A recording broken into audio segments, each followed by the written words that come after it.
Big Blend Radio with Nancy Reed and Lisa Smith. We're the publishers of BigBlendMagazine.com.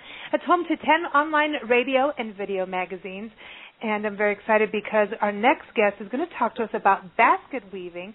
It's Linda Navarro. She represents the California Indian Basket Weavers Association, and their website is CIBA.org. So check it out, CIBA.org.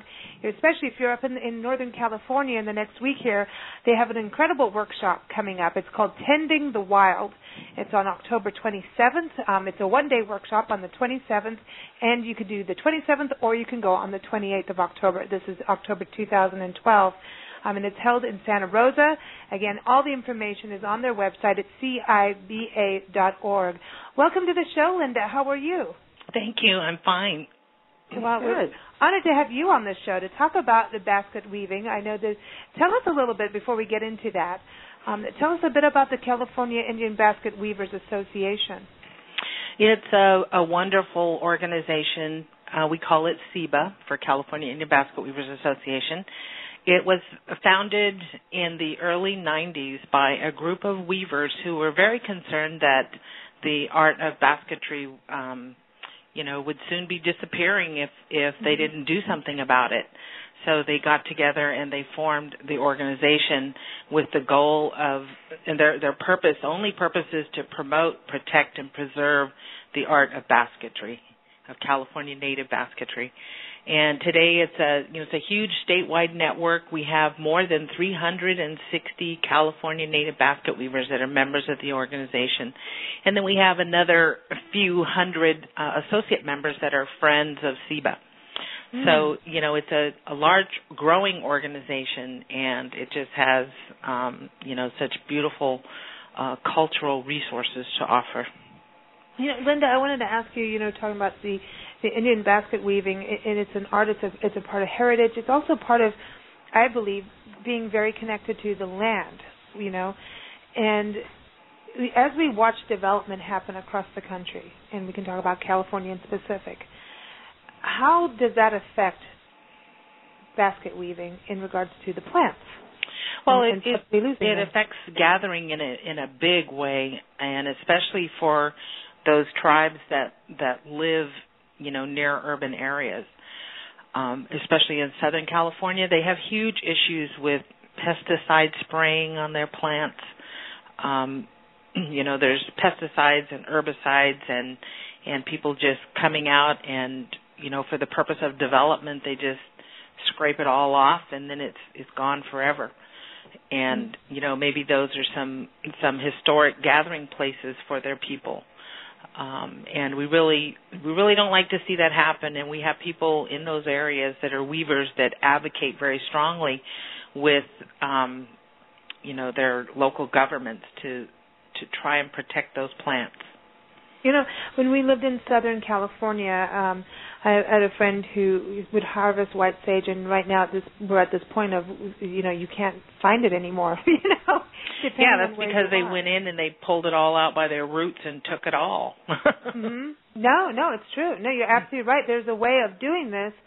And at the same time, there's a spiritual aspect. I believe there's a spiritual aspect to it, and I think there's something that has to be looked at, because this is also something cultural where, you don't want to get rid of all your resources.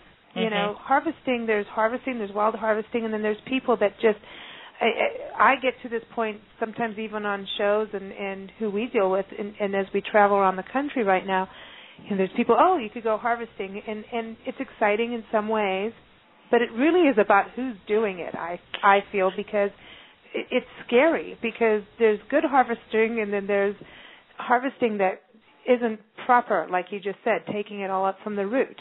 Right, and not leaving any for next year, and to self-propagate.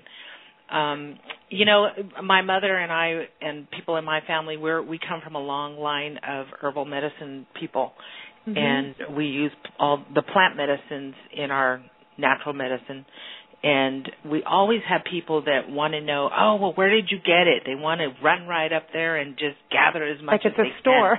Yeah, like it's a store. And, and they end up trampling other plants that are near the plants, and there's just no respect for the plant as a living thing, and it's all about instant gratification. They want it, and they want it now. They don't care who's going to come behind them or who went before them to take care of that, our native garden, so that it's still there today after thousands of years, and we can still use those same plant medicines.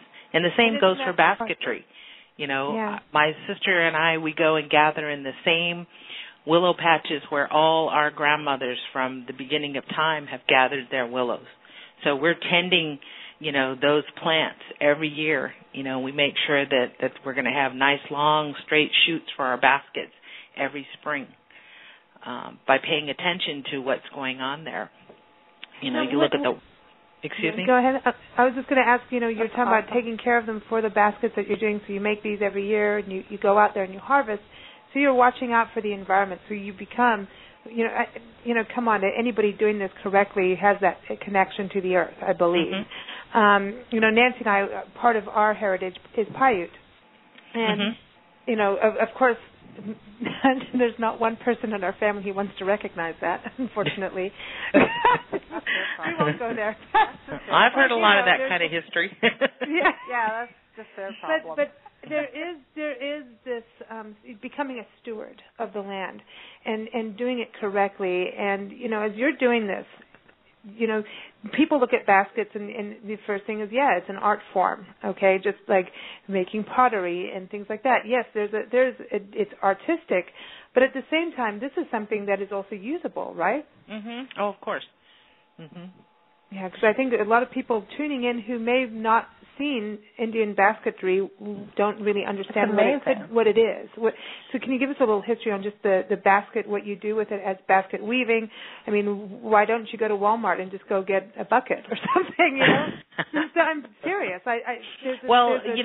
These days that's what a lot of folks do because, time has changed and the way we live has changed. And it takes a very, very strong commitment to dedicate yourself to learning the art of basket weaving and learning just all about your culture. We have, second and third generation kids now and adults, older adults that don't know anything about their heritage through no fault of their own. It's they don't teach it in schools, and a lot of the tribes have had such, devastating histories, and every tribe in California has their own Holocaust story about how they were non-natives came in here and tried to obliterate us from this earth, and they changed your names. Which I think is like the core. Right. Somebody comes in and changes your name. That's core. Mm-hmm. That's it's bad. It is. I mean, it's like you're not who you have grown up to be. You're who we will say that you will you're be. You're who we say you are. Yeah, that's it. And you will go and live where we say you will go and live. And you will do what we say. And if you're really good, we'll give you a piece of clothing. And we'll cut your hair. Right. Don't start me. And, there's a lot of the utilitarian baskets aren't seen much anymore because the collectors are more interested in the fancy baskets and the baskets with the beautiful designs and all of that. But the everyday baskets that were used for gathering and carrying and packing your things and holding water and cooking, the hopper mortar baskets that were used to cook our acorn, all of these things, those you don't see much anymore. You can see them in the museums, but a lot of folks are not actually making them because the demand has been since, ethnographers started coming out from the east, from Philadelphia and New York and, at the turn of the century, and they wanted the pretty baskets. And so it's an art form for sure, but I understand what you're saying, and what really, really amazes me is that you can weave a basket that is watertight. Mm-hmm. And that's a concept most people don't get. But you have to understand the plant to be able to do that. Exactly. It's not just any plant that you can do that with. It's amazing. Mm-hmm. When we lived in South Africa for many years, and up in the northern part, in the Kalahari, you have the bush, the bush people, the bushmen, and I call them the bush, but the Khoikhoi, and they were able to swim in the water using the right reed as a straw, and so people could never see them because they knew how to do it, Right. But you take someone out there going, okay, I'm just going to go cut down these reeds, and they have no clue. It's like, okay, I'm just going to put a house over this. That's kind of the thing, and I think what you're doing, having these workshops and through SIBA, some of the people we've talked to out here, even in Tucson, there seems to be the younger generations of Indians, want to learn a little bit. Some do, some don't, and there's just the different tribes are trying to kind of communicate with each other and almost become a whole, just to actually preserve even like one plant, or get together and get back to these older techniques. Are you seeing that in California? Oh yes, we're seeing that in a big way, and we see it in SIBA all the time. We just had our June 2012 annual gathering at the Santa Ynez Indian Reservation of Chumash people in Santa Barbara County. And, we had a great time. Weavers came, and, people can all sit and weave together, and we share stories about gathering and about the old people, about the old ways, and then you see, contemporary weavers doing new things also. So, I think it's wonderful. It provides a wonderful opportunity for that to happen. And we reserve the first day, the Friday, for the weavers and their families only. So it's like we can have that special time together without the prying eyes and all of the questions, that it takes so much time to answer. Because at the end there's something sacred to being, for this to happen, and at the same time there is a communication, and I think sometimes there's that women gathering together and being able to connect. It's almost, if you want to take it on the American side of the quilting, right. Quilting is a heritage where women would get together. Here on the Anglo side and go, okay, I'm going to sew this and all that. And I don't even want to get into all the labeling of who, what, and where. This day and age, half of us don't know if we should say Native American or Indian, quite frankly. Yeah, right. Yeah. To me, it's I look at people by people, but just as a person, an individual. But we do need to look at the traditions, the cultures, especially when it comes to the earth, and not losing some of those morals and values. And I think that is actually key. So you're going to get the new art, right? Because change is always going to happen, which is exciting. And I think it kind of keeps it alive a little bit more. It does. It's very interesting. It's exciting. And, education is the key in all of this. We learn from our elders, and then we learn from, and there's things you can learn from the little ones. And they're there with us. They're seeing, they're listening, they're hearing, they're watching, and then next thing you know, then they're weaving also. And what I really think is fantastic too is we have lots of our men that are weavers, and they're fabulous weavers because our men made their own fishing creels. They made fish traps. They made bird traps. They made carrying baskets. And their hands were bigger and stronger, and they could use the bigger, stronger materials that we didn't, always use. So, we had our men weavers too. And there are some very, very good men weavers that we have in our organization. So let me ask you something, and tell me to just be quiet if you don't want to answer. That's quite okay.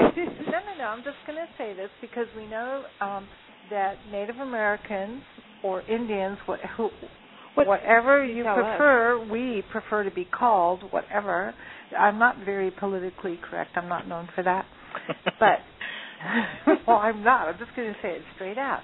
That there are things that you don't want to share with white people, as it were, conquerors, as it were, people who, and I quite understand that, but things are what they are now, and it behooves. Can I just say this? I think the greatest payback is casinos, where you know, I'm just thinking, okay, there's a lot of times where you can't talk to Indians, Native Americans about their culture because they don't want to share for a reason, and I get that. Okay, I get that. With basket weaving, the idea that it's an art form opens that door. True? Yes, it does. And then again, when you look at California, there are over 100 Aboriginal tribal groups in California. Mm-hmm. And there are over 60 language groups in California. Okay, so, and just because you know one tribe or a few Indians doesn't mean you know everything there is to know about all Indians or natives. Absolutely not. Okay, so, it just depends, and it depends on who the survivors are. Did you have, one of the worst experiences? With my people, the Shasta people, the United States Army came in with arsenic-laced beef and fed it to them when they were starving at Fort Jones, the day they came in to sign the treaty. Mm-hmm. I mean, are those happy memories? No. Of course not. And my grandfather's great-great-grandmother was 12 years old when that happened. Yeah. So we know people who were told those stories. Okay, and that's our oral history, and it's handed down that way. Okay, so yes, we still get upset when we talk about them, and a lot of people in the non-native world wonder, just get over it. You're a conquered people. That happened a long time ago. Why do you hold that against us? We weren't the ones who perpetrated all those bad things on you. Well, I think people in this country need to just recognize what happened and who did it. Absolutely. And deal with that. Because I think I probably said it really poorly, but this is where I was trying to go is, we can't just erase it. No, it's always going to be there. It's a part of this country's history. This is what happened in North America. People came here. They found people here, but they just discredited us. They said our religion was heathen. They said that we were uncivilized and all of this. And yet here we were able to take care of this country, take care of our forests, our rivers, take care of nature for thousands of years before they got here. Well, right. I just like to go back to the reason they came here. Right. Let's go there. They did. They came looking for resources and to colonize and to take what somebody else already had. Yeah. And explorers, I have respect for explorers because I think getting in a ship that was built by hand, not by technology of today, by a bunch of wood people, gathering wood and slicing it and doing what they did and just setting off where there wasn't even real maps. Yeah. There's something to be said for the bravery, but the incentive was money. The incentive was not the best incentive. Yeah, and the thing that I struggle with sometimes is just like, why in the world did these people think they're so much better than everybody else? I have no clue. But I think that just amazes me. And I mean, it happened all over the world when they encountered Native people. And to me that's just sad. That's exactly the point. When you say they did that everywhere on the world, it's absolutely true. And history has been. I just want people to learn from their history. Learn. Right. Well, look at what happened, so that we don't keep doing this to each other. It's kind of like, grow up now already, boys and girls. Let's start looking more towards unity. But at the same time, I want to go back to the basket weaving because behave. But sorry. No, Linda. No. But I think this is important. I think there's got to be a bridge at some point, right? It's part of, and when you look at basket weaving, it is like a tapestry. It is weaving things together, for a good common use, right? Right. Art. So when you look at what you're doing, you've got these workshops that you've got the one coming up in October 27th and 28th, and it's Tending the Wild. I find it interesting that you call it Tending the Wild. I get it, but explain that. What's happening at this workshop for everybody to know? Okay, the workshop is just a wonderful opportunity for folks to come and learn from master basket weavers so they can see and listen to them describe in their own words the techniques that they've used for thousands of years that people have used to process these materials that they get from the earth so that they can use them in their weaving. And, the workshop itself is based on a book that was, Tending the Wild, written by M. Cat Anderson. Mm-hmm. She's an ethnobotanist, and she wrote this book, and it's a pretty fabulous book. It's got a lot of good information on all of the plants that are used by tribes throughout California. It's very descriptive. There's charts and maps and interviews with Native people and pictures. So this is the beginning of this program, Tending the Wild, where our master weavers will come in and they will basically interpret it for folks and actually do demonstrations. We'll have plants there. They will bring the plants and the ones that are appropriate to be used in demonstrations at this time of year. Spring is usually the best time to gather a lot of the plants, yet we do gather a lot in the fall also. Mm-hmm. So, for instance, we'll have somebody there that will talk about the Bracken Fern. You use the roots of the Bracken Fern, and it can be a pretty, muddy mess processing that plant. Mm-hmm. And then somebody will talk about how we gather and process willow. Where do we get it? And what are our concerns about those gathering places? And you don't just run out any time of the year and gather the willow. It's much easier in the spring when the sap's running to strip the bark off if that's how you want to process it. And then, roots, you dig them out of the ground, and then they have to be processed, cleaned, and stripped and split. And, it's very labor intensive. It takes a lot of time to prepare your materials to get ready to weave. And that's what a lot of folks don't really understand. We don't run down to Walmart and buy, basket materials and go weave. I think this is so important. You don't go to Michael's. I think, on the one hand, it's made into an art form because of those struggles to do this. Mm-hmm. But on the other hand, this is what is supposed to happen in daily life, or did happen in daily life. And it wasn't a case of, some big conglomerate coming in and raising a forest of willow so that the bark could be stripped to make 50,000 whatever baskets, right, to be sold at Walmart for $3.99. Uh-oh. Yeah. No, but there's a difference. There is a difference, and I'm just hoping one day that people will go back to the real world and not the instant gratification $3.99 Walmart where all I'm going to be right.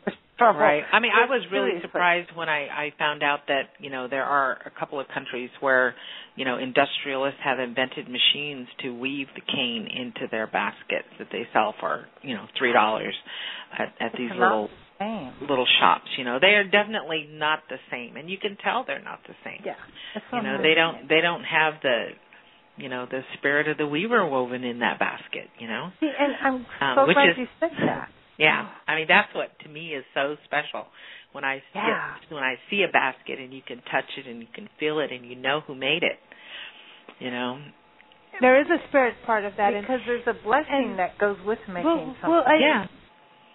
And you don't have to answer this either. So, when you harvest, okay, do you I just want to know if I'm weird because I feel like when I'm out there with plants, okay, there is this connection of communication. I feel that way with rocks and boulders. Like I know Mary Anya's listening to this and going, she's coming on the show after you here, and she's there with me on this. But there is, I can't even explain what happens to me. It's kind of trippy, and this is not drug related, everyone. But I really do connect with the plant to the point of, I believe it does have a heart. Well, they're living things. Everything on this earth is a living thing. It has energy.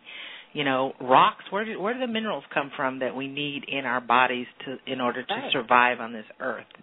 Okay, they come from the rocks. They come from the ground. They're the minerals. And the best thing in the world you can do is run across rocks barefoot. The largest pores in your body are in the bottom of your feet. You expel toxins from your body through those pores in the bottom of your feet. And then the trees are alive. They're living things. If you don't water it, they die. So that tells you that they're alive, right? Yeah.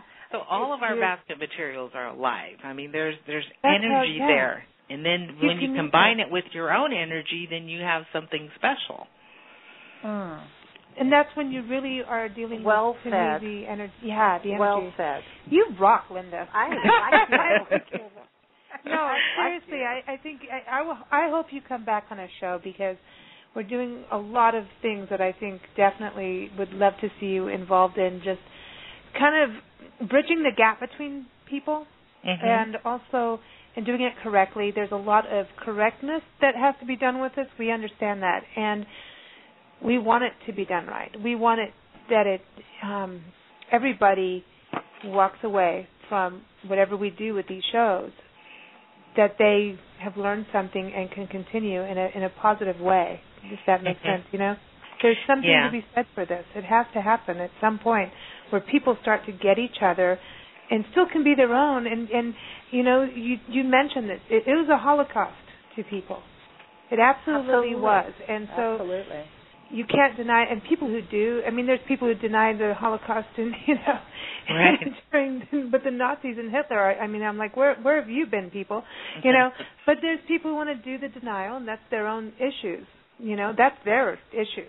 But I think at this point, people are curious, and I think there's this way of doing it, and we're kind of in a tender ground with it. And but it's an opportunity. It's an opportunity, and we can all kind of do it right. And I think your weaving workshop is a great step on that, and it's also a great step towards stewardship of our land. And I thank you for that. You're welcome. Yeah, thank you. Everybody, again, this workshop, again, is called Tending the Wild Workshop. It's up in Santa Rosa, and I know there's going to be weavers from all over California, from the south to the north to central, and you can go to CIBA.org, which is CIBA, so CIBA.org, and I know you're on Facebook as well. Thank you so much for joining us. Oh, you're welcome. You take care. Okay. And happy weaving. Enjoy. All right, thank you.